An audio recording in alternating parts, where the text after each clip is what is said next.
গত ভিডিওতে আপনারা দেখলেনই মুন্না ভাই আমাকে মেরে দেয়, কিন্তু আমি মুন্না ভাইয়ের থেকে রিভেঞ্জ নিতে পারিনি। কিন্তু এই ভিডিওতে আমি মুন্না ভাইয়ের থেকে রিভেঞ্জ নিই এবং মুন্না ভাই আমাকে কি বলে সেটা শুনুন। আমাদের ফাইট হয় একটা স্কোয়াডের সাথে এবং আমি ম্যাকটিন দিয়ে একটাকে রেড মেরে ডাউন করে দিই। ডাউন করার পর একটাকে উৎপিকার দিয়ে ডাউন করে দিই। আমি লাস্ট প্লেয়ারটাকে মারার জন্য ফাঁক খুঁজতেছিলাম, কিন্তু আমার টিমমেটই একে মেরে দেয়। তারপর আমি যেটাকে ডাউন করছিলাম এটাকে ফিনিশ করে এখান দিয়ে আমি রিভাইভ করতে যাইতেছিলাম, তখনই দেখি মুন্না ভাই এখানে রিভাইভ করতে আসে।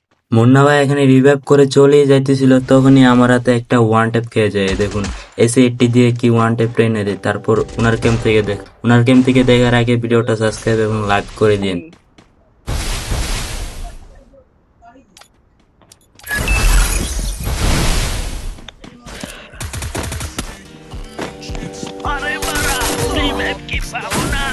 এ ভাই অস্থির গেম প্লে করতেছে পোলা ভাই।